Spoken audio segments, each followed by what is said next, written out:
Hello दोस्तों, नमस्कार। मैं प्रतिभा पांडे स्वागत करती हूँ आपके अपने यूट्यूब चैनल स्टोरी जोन प्रतिभा में। तो दोस्तों, आज हम आपके लिए लाए हैं भगवान शिव के 12 ज्योतिर्लिंग। दर्शन करने जरूर जाएं। ये है भगवान शिव के 12 ज्योतिर्लिंग। पुराणों में कहा गया है कि जब तक महादेव के इन 12 ज्योतिर्लिंगों के दर्शन नहीं कर लेते, आपका आध्यात्मिक जीवन पूर्ण नहीं हो सकता। हिंदू मान्यता के अनुसार ज्योतिर्लिंग कोई सामान्य शिवलिंग नहीं है। ऐसा कहा जाता है कि इन सभी 12 जगहों पर भोलेनाथ ने खुद दर्शन दिए थे। तब जाकर वहां से ज्योतिर्लिंग उत्पन्न हुए। बता दें, ज्योतिर्लिंग एक संस्कृत शब्द है जिसका अर्थ होता है रोशनी का प्रतीक। आइए जानते हैं भगवान शिव के इन 12 पवित्र ज्योतिर्लिंग के बारे में। तो दोस्तों, पहला है सोमनाथ। भारत का सबसे प्रसिद्ध और बड़ा ज्योतिर्लिंग है सोमनाथ। गुजरात में स्थित सोमनाथ भक्तों की श्रद्धा का केंद्र है। ये ज्योतिर्लिंग सिर्फ पवित्र ही नहीं बल्कि बहुत मूल्यवान भी है। इस ज्योतिर्लिंग को 16 बार तोड़ा गया है और फिर बनाया गया है। सोमनाथ की कहानी काफ़ी रोचक है।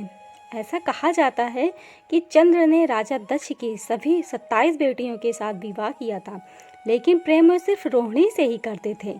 इसके चलते दक्ष की बाकी बेटियां हमेशा मायूस और उदास रहती थी। एक दिन राजा दक्ष का सब्र का बांध टूट गया और उन्होंने चंद्र को श्राप दिया कि वे अपनी सारी चमक खो देंगे। इस श्राप के असर से चंद्र ने अपनी रोशनी खो दी और पूरा संसार अंधकार में डूब गया। परिस्थितियां बिगड़ते देख सभी देवताओं ने दक्ष से आह्वान किया कि वे चंद्र को माफ कर दें। काफी प्रयासों के बाद दक्ष ने कहा, अगर चंद्र भगवान शिव की कठोर तपस्या करेंगे तो उनको अपना प्रकाश पुनः वापस हासिल हो जाएगा। इसके तुरंत बाद चंद्र ने घोर तपस्या की, जिसके चलते भोलेनाथ प्रसन्न हुए और उन्होंने चंद्र को उसका वापस प्रकाश लौटा दिया। यहीं से स्थापना हुई पहले ज्योतिर्लिंग सोमनाथ की। तो दोस्तों, दूसरा ज्योतिर्लिंग है मल्लिकार्जुन ज्योतिर्लिंग। मल्लिकार्जुन ज्योतिर्लिंग आंध्र प्रदेश में स्थित है।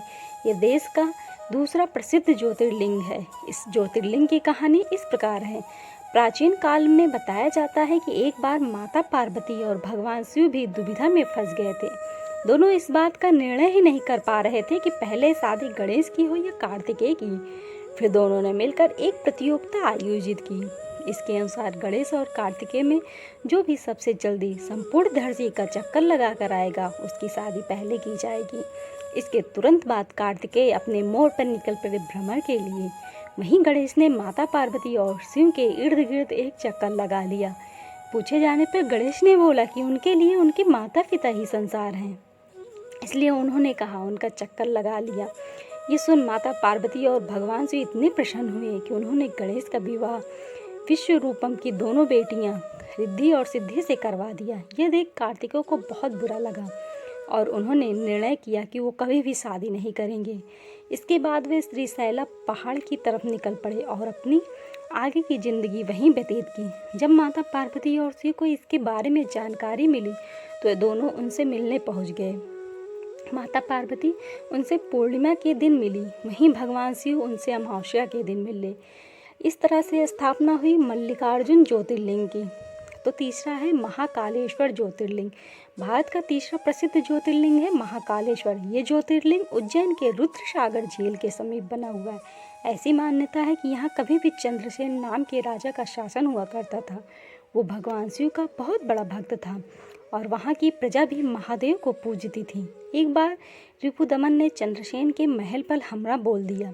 उसके साथ मायावी राक्षस दूषण भी था, जो कभी अदृश्य हो सकता था।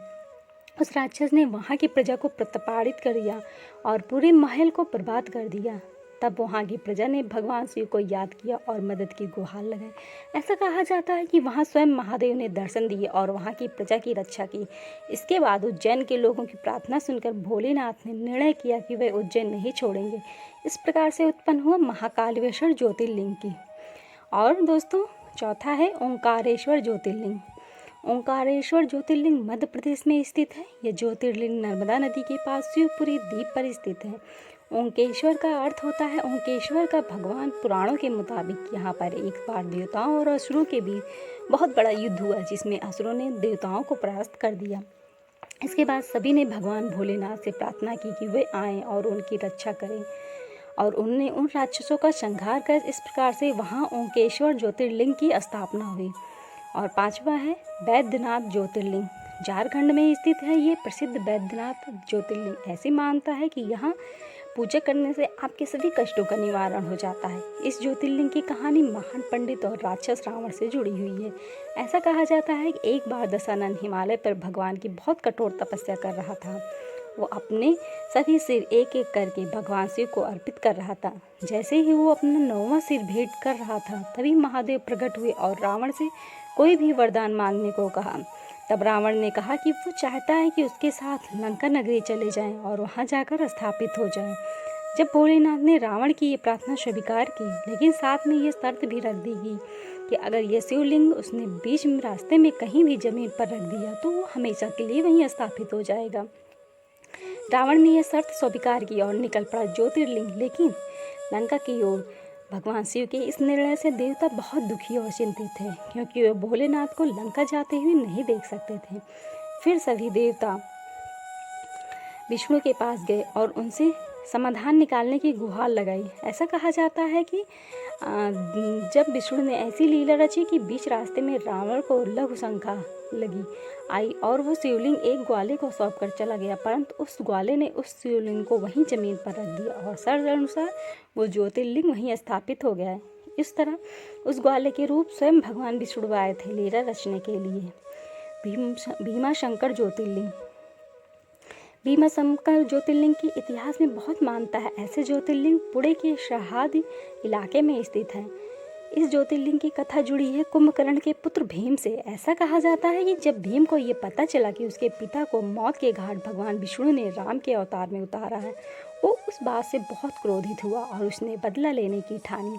तब उसने खुद पर खूब अत्याचार किए और कठोर तप किया। इसके चलते ब्रह्मा जी प्रसन्न हुए और उसे उसकी इच्छा अनुसार काफ़ी सारी दिव्य शक्तियाँ प्रदान की। वरदान प्राप्त के तुरंत बाद भीम ने पूरी धरती का सर्वनाश करना शुरू कर दिया।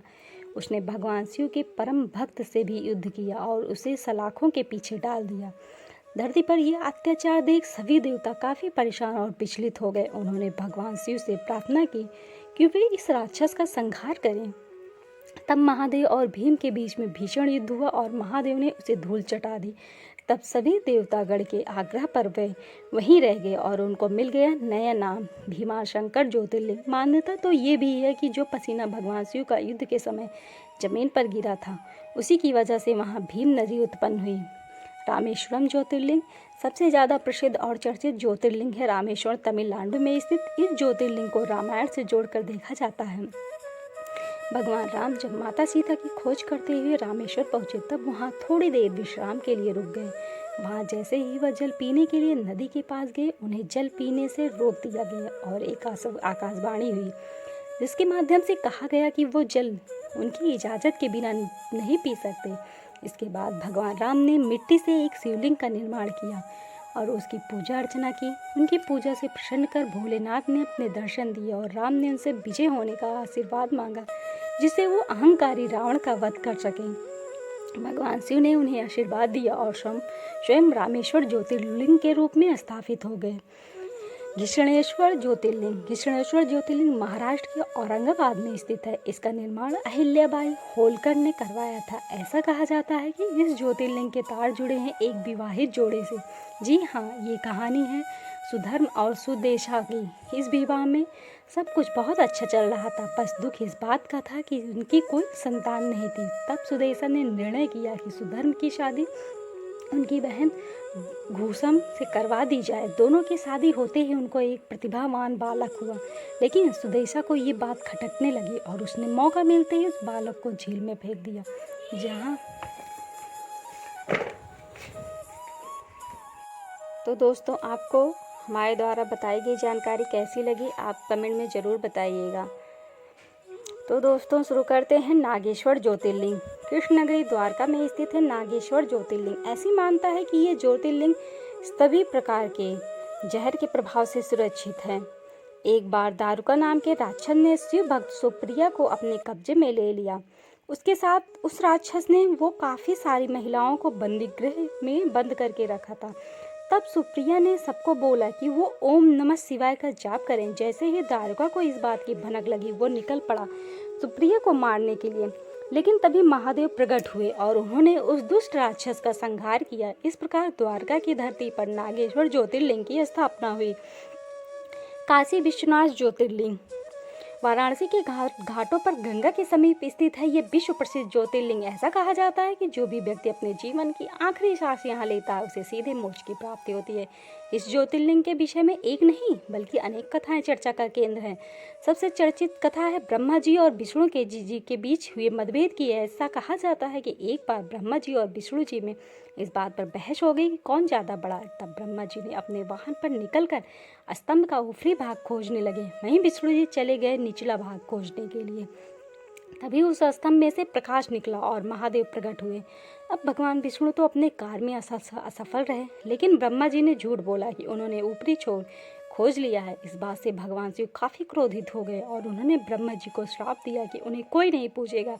ऐसा कहा जाता है कि महादेव स्वयं महाकाशी विश्वनाथ ज्योतिर्लिंग के रूप में स्थापित हो गए।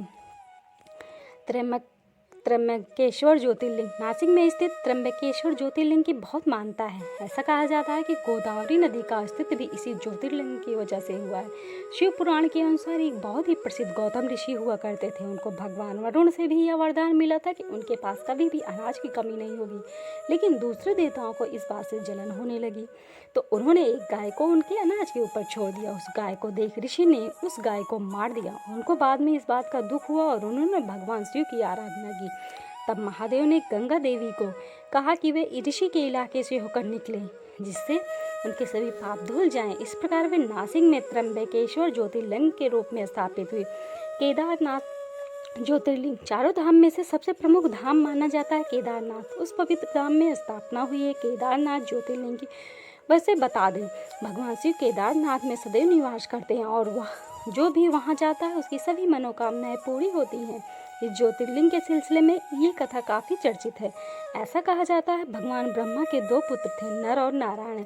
इन दोनों ने द्वापर युग में कृष्णा और अर्जुन के रूप में जन्म लिया था। नर और नारायण भगवान भोलेनाथ के बड़े भक्त थे, इसलिए उन्होंने बद्रीनाथ में एक स्वयं का शिवलिंग बनाया था और उसके सामने बैठकर दोनों घोर तपस्या करते थे। ऐसा कहा जाता है कि इस शिवलिंग पर रोज भगवान शिव दर्शन दिए करते थे। एक दिन भोलेनाथ उन दोनों बालकों से इतने प्रसन्न हो गए कि उन्होंने दोनों से कहा कि वे कोई वरदान मांगे। तब दोनों ने कहा कि आप बस इस स्थान पर सदैव के लिए बस जाएं। भगवान शिव ने उनकी इच्छा पूरी की और इस प्रकार से केदारनाथ ज्योतिर्लिंग की स्थापना हुई। तो दोस्तों, आपको शिव भगवान के 12 ज्योतिर्लिंगों के बारे में हमने जो भी जानकारी दी, अगर कोई भी गलती हो गई तो दोस्तों क्षमा कर दीजिएगा। और हाँ, आपको ये जानकारी कैसी लगी कमेंट में बताना मत भूलिएगा। और हमारे चैनल को लाइक शेयर सब्सक्राइब जरूर करिएगा। अगर आप नए हैं तो बेल आइकन दबाना मत भूलिएगा। धन्यवाद दोस्तों।